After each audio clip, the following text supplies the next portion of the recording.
A educação sabidamente transforma vidas. E desde pequenos somos atropelados por conhecimentos não somente de matemática, português ou de idiomas. Você já parou para pensar quanta coisa você já aprendeu e o quanto foi desafiador aprender a caminhar, a falar, a escrever, a controlar o xixi do dia e depois da noite, entre tantas coisas relevantes para a nossa vida? Infelizmente, todos sempre quiseram que aprendêssemos, mas nunca nos ensinaram como estudar e nem tampouco como o nosso cérebro aprende. E por isso, nesse vídeo, eu vou compartilhar com vocês o que deveríamos ter aprendido antes mesmo de começarmos a estudar, sobre como o cérebro aprende e quais as estratégias mais eficientes para a memorização, para o foco, para a concentração e para a aprendizagem. E para quem não me conhece, eu sou Rosicléia Rossi, neurocientista comportamental e de performance. Então já se inscreve no canal, ativa o sininho para não perder nenhuma novidade, deixa o seu like aqui no vídeo para eu compreender a relevância deste tema e eu possa trazer mais assuntos nessa abordagem. Sejam todos bem-vindos no canal Mentes Quentes. Cada pessoa adota uma estratégia diferente para estudar. Alguns afirmam categoricamente que só conseguem estudar se estiverem ouvindo música, assistindo televisão. Outros se orgulham que conseguem fazer mais do que uma atividade concomitantemente, sem nenhum prejuízo. Todo mundo acha que está utilizando a melhor estratégia. Porém, os estudos científicos nos mostram que a maioria das pessoas utilizam estratégias ineficientes de estudo e por isso tem aumentado exponencialmente o número de pessoas que se queixam de memória fraca, de falta de concentração, dificuldade de relembrar mesmo aquilo que passaram horas e horas estudando ou lendo. O foco contínuo, e assim como o nome realmente diz, contínuo, é determinante sobre a performance da aprendizagem. A ciência já provou, e me acreditem, que o cérebro não faz mais do que uma atividade por vez, não pelo menos com excelência. Então, aquela pessoa que afirma estudar melhor se estiver ouvindo música ou com o televisor ligado, está literalmente acreditando em uma inverdade inconsciente. Diante de duas atividades, uma delas certamente estará sendo prejudicada no sentido do foco gerado pelo seu cérebro, seja um prejuízo em performance ou um prejuízo em tempo. O foco contínuo significa a seletividade para um único evento, onde você estará com toda a potência cognitiva voltada para aquele motivo de aprendizagem e estudo. O foco contínuo certamente irá consumir de você mais energia, mas também um maior nível de aprendizagem e memorização. Então, aqui fica a primeira estratégia para uma rotina de estudo literalmente eficiente. Comece mapeando tudo que possa lhe distrair, desde o hábito de interromper o estudo para comer, até outros eventos com interrupções imprevistas. Force a sua organização para eliminar qualquer distração. Guarde o celular para sequer visualizar que está piscando com as mensagens chegando. Não deixe televisão ligada, nem fique ouvindo música. Escolha um lugar onde não tenha conversa de pessoas ou barulhos lá da rua.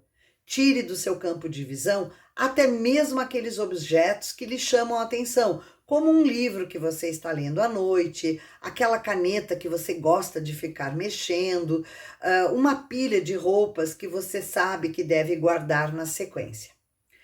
Resumindo, a primeira dica: mesa de estudo organizada e ambiente silencioso. A segunda estratégia é criar uma rotina de 90-15. já que o foco contínuo consome bastante da sua energia.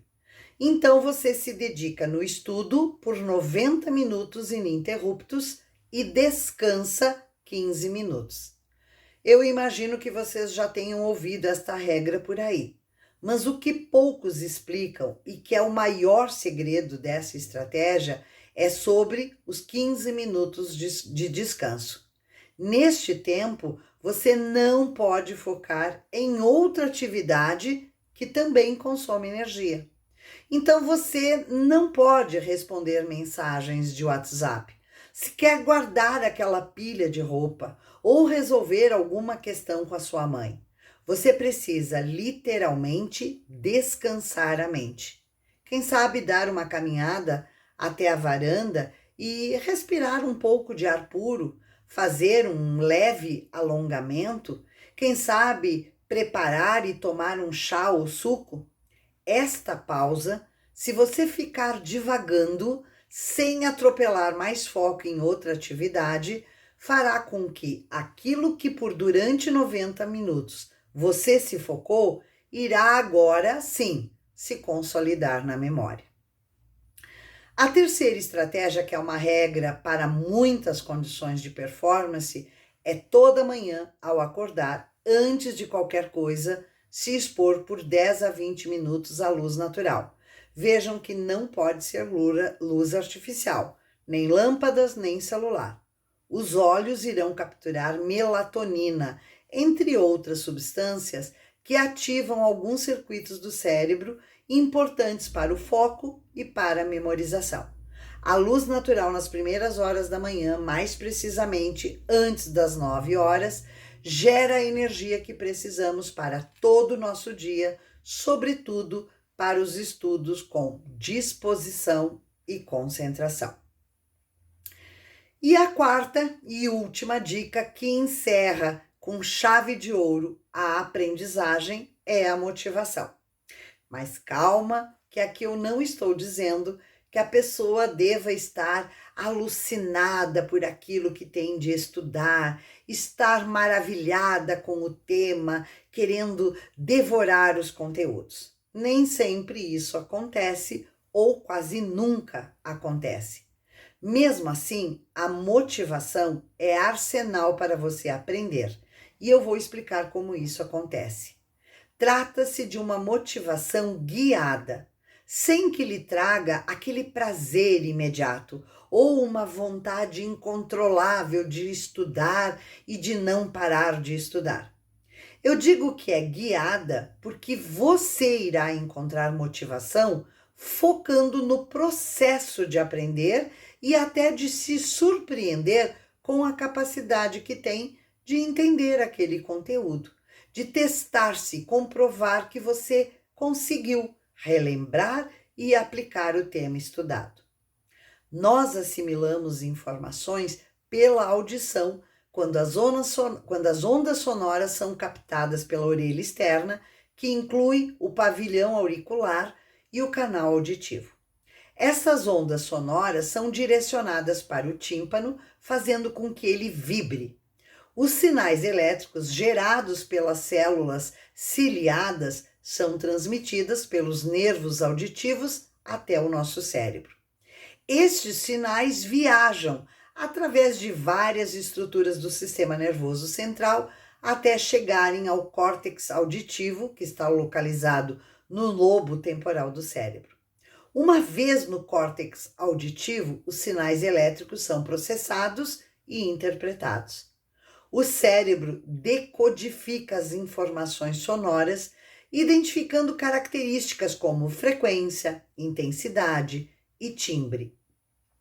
Pois bem, esta interpretação permite que a pessoa reconheça sons como a fala, música e ruídos. Essa integração permite que a informação sonora seja não apenas ouvida, mas também compreendida e respondida de maneira apropriada. Parece complexo, mas não é, e ocorre em fração de segundos. Por isso, a aprendizagem por aquilo que estamos ouvindo é bem importante, a questão do foco que falei no início do vídeo, sem ceder a possíveis distrações.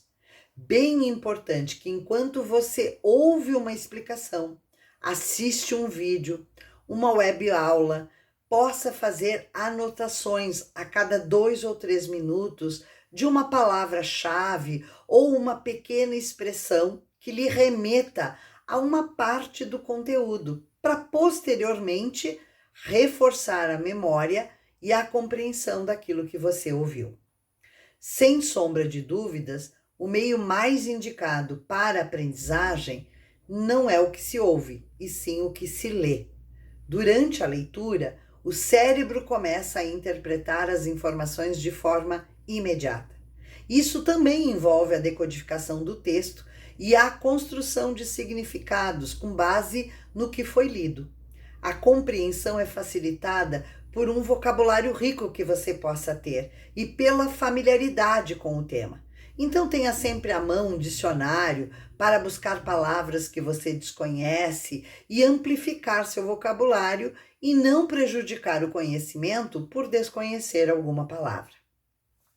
Existem 2 técnicas de leitura que eu gosto de destacar como sendo super eficientes. Uma delas se chama skimming, consiste em ler rapidamente para captar a ideia geral do texto, focando em títulos, subtítulos e palavras-chave. Essa técnica é útil para determinar a relevância daquele conteúdo, a complexidade, inclusive, dele, e gerar uma visão, mesmo que superficial, mas já preparatória para seguir com a segunda técnica, que se chama scanning. Envolve a busca por informações específicas dentro daquele texto, permitindo que você encontre dados relevantes sem a necessidade de ler tudo em detalhes. Você vai direto focando o que mais lhe chama a atenção.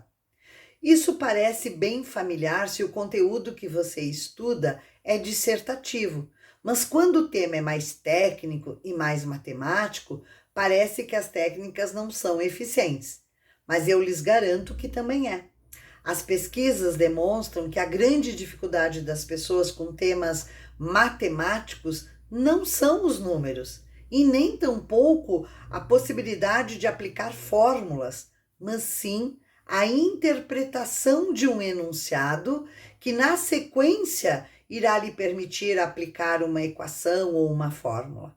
Então, leia o enunciado se imaginando no cenário. Se sinta familiar com o enredo, esquecendo-se temporariamente do cálculo. Se o enredo, por exemplo, diz que você deve calcular a quantidade de tinta para pintar uma sala, tente imaginar as 4 paredes, as medidas importantes, seria a altura, comprimento de cada parede. Na sequência, calcule a metragem quadrada para saber o tamanho real do trabalho que você terá na pintura.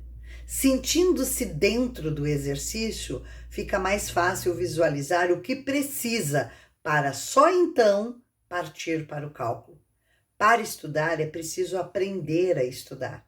Você sabia que quando pronunciamos as palavras em nossa mente, estamos limitados pela nossa velocidade de fala, que é muito mais lenta do que a velocidade de leitura silenciosa? Nosso cérebro processa informações muito mais rápido do que conseguimos falar internamente. E este é o motivo de que se torna improducente ler algo pronunciando em voz alta as palavras do material escrito. De modo que ler sem subvocalizar desenvolve a fluência da leitura.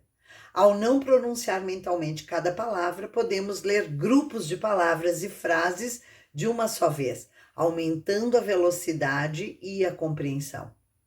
Eu me preocupo quando pessoas com baixa performance no estudo já se enquadram como tendo TDAH, o que na verdade seria muito simplório associar o déficit de atenção exclusivamente por ir mal no estudo, já que temos tantas pessoas que nunca aprenderam as estratégias corretas para o cérebro aprender e memorizar.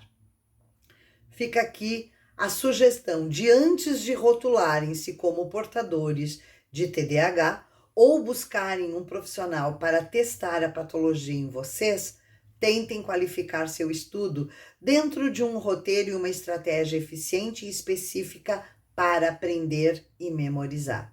E se ainda assim você compreender que seu desempenho não está na proporção das técnicas empregadas com seriedade, então, e só então, sugere-se uma investigação na linha do déficit de atenção e da hiperatividade.